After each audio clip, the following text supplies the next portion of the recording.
Pertama-tama saya mau cerita bahwa gerabah adalah satu kerajinan keramik yang paling tua di dunia. Ya, ya. Indonesia itu memiliki kejayaan gerabah pada masa-masa Majapahit. Ya, seluruh kerajaan, katakanlah, mulai dari lantai, batu bata, hiasan, ornamen, candi, wuwungan, patung-patung, barang-barang persembahan, itu semua terbuat dari gerabah. Jadi sejarah Indonesia telah memiliki sejarah gerabah yang cukup lama. Ya, karena apa? Karena Indonesia memiliki tanah gerabah, kualitas gerabah yang memang sangat mudah dipakai oleh perajin tanah liat. Ya, karena persediaan cukup banyak, keterampilan ada, dan keterampilannya pun masih dipakai seperti zaman prasejarah, yaitu apa? Tatap landas. Indonesia masih memiliki gerabah dengan kuno di dunia, yaitu tatap landas. Bahasa Indonesianya, bahasa Inggrisnya paddle and anvil, yaitu saya rasa teman-teman membuat gerabah juga tahu bahwa karena plastisnya tanah itu, jadi dialasi dengan batu dan dipukul dengan bilah papan. Ini masih dikerjakan di beberapa tempat di Indonesia. Umumnya yang paling umum adalah saya cukup melihat ada di Lombok. Di Borobudur juga ada begitu. Saya masih melihatnya. Perkembangan teknologi saya rasa tidak begitu melonjak jauh. Tetapi yang harus diperhatikan adalah bagaimana menyiasati supaya desain ini, finishing ini lebih baik, lebih keterima untuk masa kini. Gerabahnya sendiri tetap pertahankan. Walaupun di desa-desa perajin gerabah di Indonesia, di Borobudur dan sekitarnya, di Jogja, itu sudah ada yang mengerjakan bukan gerabah lagi, tetapi dengan teknik stoneware. Itu sementara kita tidak bicarakan, karena fokusnya pada hari ini adalah gerabah, yaitu bakaran tanah liat yang paling rendah, kira-kira 900 derajat Celcius, dengan pembakaran yang bisa dilakukan dengan oven firing, di oven tungku terbuka, dengan bahan ala kadarnya, barang-barang katakanlah kayu-kayu, daun-daun yang kering, dan juga dengan teknologi yang lebih baik dengan tungku kiln misalnya. Nah, finishing yang paling umum untuk gerabah adalah dengan yang namanya bahasa Indonesia disangling. Teknik gerabah ini cukup pernah memikat beberapa ahli-ahli keramik dari luar negeri. Kalau di Lombok itu pernah menarik perhatian negara New Zealand bahwa keramik gerabah Lombok ini dengan teknologi yang paling kuno di dunia masih dibuat di Indonesia dan masih dipergunakan. Contohnya seperti paso, seperti tempayan, seperti gentong, itu dipergunakan untuk wadah-wadah air di sana, di Lombok. Ya, sehingga pemerintah New Zealand itu pernah membimbing kira-kira pada tahun 80-an awal, begitu, cukup lama. Dan mereka menjualnya ini dengan sangat bergengsi, dengan sangat prestisius. Ya, jadi mereka justru mengawasi pembuatan keramik di Lombok dengan teknologi ala kadarnya. Ala kadarnya adalah yang seperti biasa dipergunakan oleh masyarakat Lombok, yang paling sederhana, yaitu membakar dengan kayu-kayuan dengan daun-daunan yang kering. Ya, bentuk diawasi. Dan mereka menjual ini ke Australia dan ke New Zealand dengan iming-iming, inilah keramik teknologi yang paling kuno di dunia dan masih dipergunakan dengan pembakaran yang sangat sederhana. Dan ini dijual, dikemas secara baik sekali dan laku sekali di Australia dan New Zealand. Pertanyaan saya, kenapa mereka bisa? bangsa kita adalah bangsa perajin.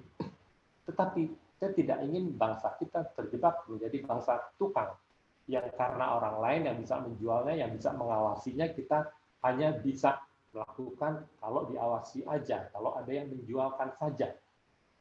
Ini buat teman-teman perajin, ini kaidah ini harus kita hapus, harus kita perjuangkan. Satu, itu. Akhirnya kembali lagi ke itu, akhirnya sistem ini diambil alih oleh pemerintah, oleh kerajinan mungkin, sehingga bimbingannya atau penjualannya kurang seperti yang dilakukan oleh New Zealand. Dan akhirnya kerajinan keramik Lombok tidak terdengar lagi. Ini patut disayangkan. Begitu juga sebetulnya kerajinan gelabah ini kan dimiliki juga oleh Jogja, Borobudur, ya, dan sekitarnya, tentu saja banyak. Belum. Nah, saya melihat ini dari dulu, maaf, masalahnya ini saja, ya. Jadi bagaimana perajin ini sebetulnya mau berjuang, mau bangkit, ya, untuk lebih menekuni, lebih memperjuangkan gerabah ini. Bimbingan yang dilakukan, apakah itu desain atau apalah pemasaran, atau itu hanya sesaat saja. Selanjutnya sebetulnya kita sajalah yang harus memperjuangkan ini. Tentu saja saya harus berterima kasih kepada katakanlah pemerintah yang juga membantu, ya. Tetapi bantuan ini sedapat mungkin, setepat mungkin, memberi bantuan teknis, memberi bantuan desain, memberi bantuan perlengkapan, ini betul-betul supaya tidak meleset. Jangan memberi bantuan yang akhirnya mereka tidak bisa memakai mesin ini. Tidak ada operasionalnya. Pengolahan katakanlah material ini sangat penting juga. Ya, beda antara diuleni dengan tangan, di wedging dengan tangan, dengan mesin. Mesin ini bagi saya cukup penting sebagai perantara untuk mendapatkan kualitas bahan yang baik. Belum lagi desain, belum lagi finishing, belum lagi kontrol. Ini yang sangat penting apabila pemerintah juga ingin membantu memasarkan produk-produk tersebut.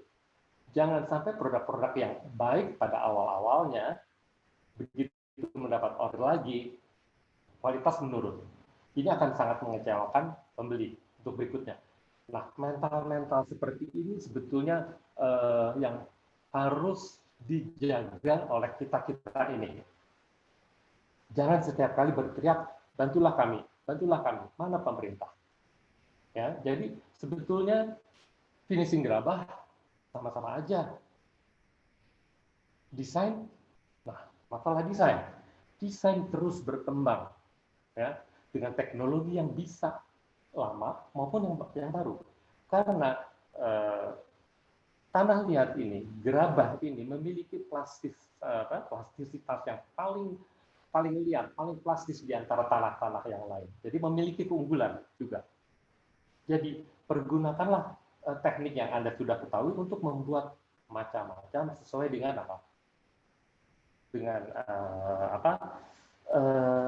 imajinasi Anda.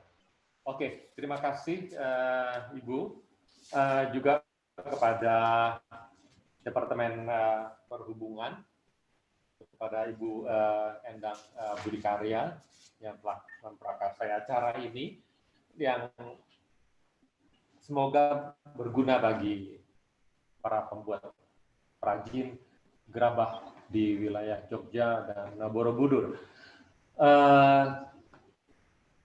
Saya tunggu kabar gembira lebih lanjut untuk bagaimana perkembangannya, dan apabila itu apakah masih mungkin diadakan pameran bersama, ya, antara perajin dan gerabah di wilayah Jogja Borobudur dengan saya, supaya juga Departemen Perhubungan bisa mengetahui hasilnya bagaimana dan bisa terus berkelanjutan menjadikan produk-produk ini tidak berhenti di sini saja baiknya, dan akan menjadi contoh bagi perkembangan gerabah-gerabah lain di Indonesia. Selamat berkarya, selamat berjuang, selamat hidup sehat. Assalamualaikum warahmatullahi wabarakatuh.